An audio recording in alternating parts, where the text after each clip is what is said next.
Alright, you guys, so we have another video about some stocks that I'm gonna buy this upcoming month in April, and yeah, let's get right into it. And in general, the federal election in Germany is over, while in the US politics are still raging on. But as the saying goes, political markets have short legs.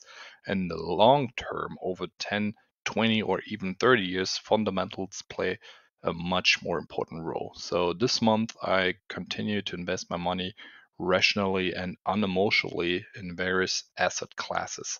Grab yourself a coffee. I've brought along a few exciting topics. Before we get started, as always, a quick disclaimer: everything here is not investment advice, just my personal research. Feel free to subscribe and hit the notification bell to be notified when I upload a new video so you don't miss anything. The first stock I have today is Hims and Hers. Wow, what a wild ride we've seen in recent weeks. Hims is a telemedicine app, meaning you can speak with a doctor via the app and get a prescription delivered straight to your home through their in-house subscription-based pharmacy.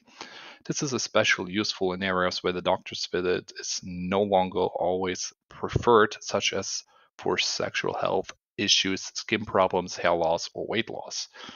The medications Hims offers are generics, meaning they are copies of brand name drugs whose patents have expired. However, there's another scenario where they can start producing generics earlier when there is a shortage in the market. That was the case in the weight loss injection from Novo Nordisk and Eli Lilly, such as Wegovy and Ozempic. The FDA declared this medication as being a short supply, which allowed Hims to produce and sell generics before the patent expiration, offering them at the fraction of the price. Hims even went to step further with a controversial Super Bowl commercial that was nearly banned because many lobbyists didn't want it to air. In the ad, Hims criticized how companies profit from people's health problems and offered a cheaper alternative. The ad stirred controversy but brought significant traffic and awareness to Hims. The controversy escalated further when Novo Nordisk aired an anti-ad targeting generics of its own product, and the very next day, using a yellow tone suspiciously similar to Hims' branding. For a long time, it was unclear how long the medication would remain on the shortage list, especially since Eli Lilly's weight loss drug was recently declared sufficiently available, meaning generics were no longer allowed to be sold. Hims even built a track for GLP-1 shortage, allowing users to monitor availability live. Novo Nordisk also faced other challenges in the US that could work in Hims' favor, including political support. For instance, Trump's company Elon posted multiple times that affordable GLP-1 injections would be great for American health and help reduce obesity-related healthcare costs. Trump's new FDA commissioner even has a background in a generic drug company for weight loss treatments, and the CEO of Hims was seen dining alongside Robert Kennedy Jr., the new US health minister, who was or has praised weight loss drugs as wonder drugs. The stock was riding high on this hype until the market was hit with the news that the GLP-1 supply crisis had ended, meaning generics could no longer be sold. So, what's my view on the situation? Well, it's clear that weight loss generics have boosted Hims recently, but only about 16% of Hims' total revenue comes from GLP-1 drugs. Interestingly, the patents for some brand name weight loss drugs, such as semaglutide, I hope that's how you pronounce it, won't fully expire until 2033, but the patent for liraglutide expires in the end of 2024. Hims has already announced plans to launch generic liraglutide in mid in late 2025. Hims and Hers CEO recently confirmed this timeline, and some sources say semaglutide and litiglutide are quite similar.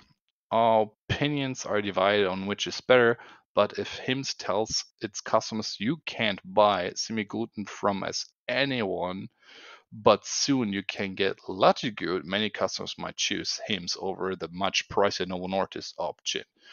But let's move away from weight loss for a moment. Another exciting prize or piece of news is that Hims acquired a home lab testing company offering users a blood sampling kit they can use at home and send back for analysis. The results are then displayed in the Hims app, and users can discuss them with a doctor if needed. This aligns perfectly with Hims' expertise and cross-selling, where existing customers are offered additional products.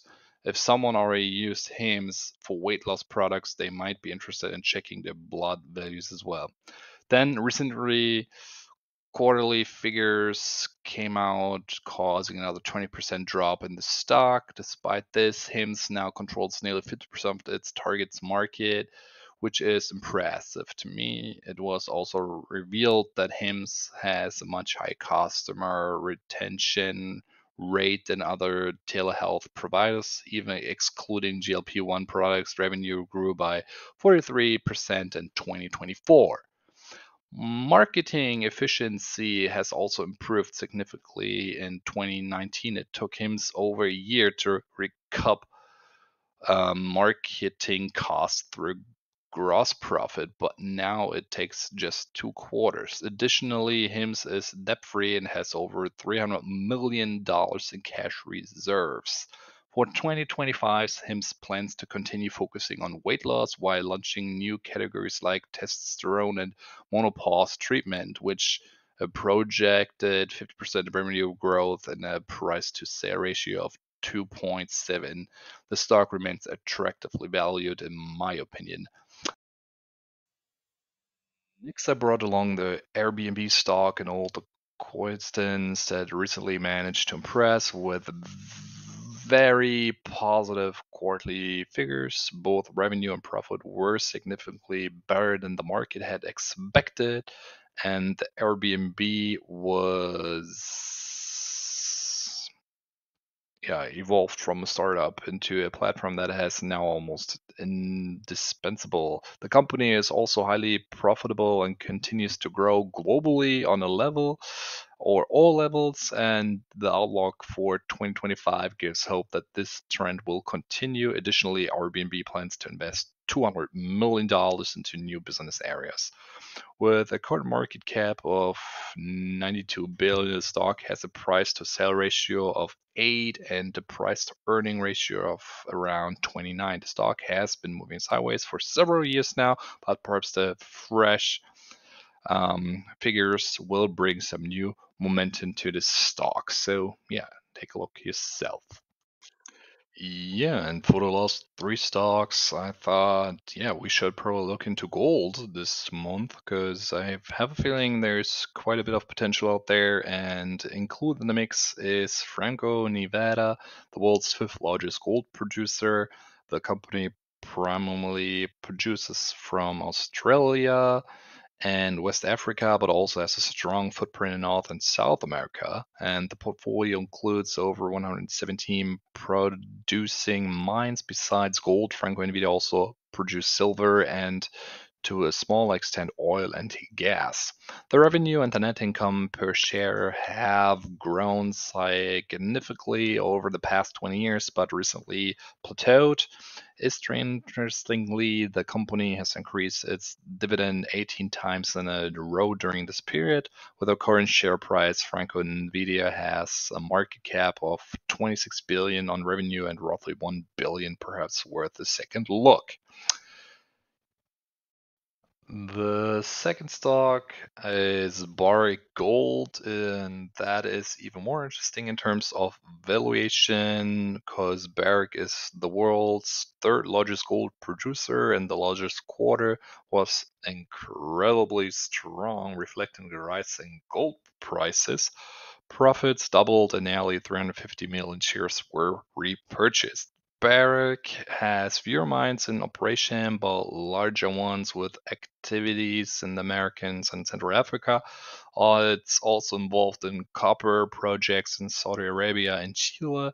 At the current share price, which has been moving sideways for years, the company has a market cap of 31 billion, a price to sale ratio of just 4.4, and a forward PE ratio of 10.8. It also offers a dividend yield of 2.2%.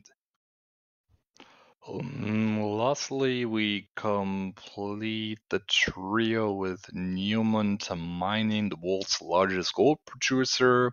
Revenue has been relatively flat in recent years. The company focused on North and South America with only 11 major projects. Historically, Newmont's revenue has closely followed the gold price, so the current high price could soon reflect positively.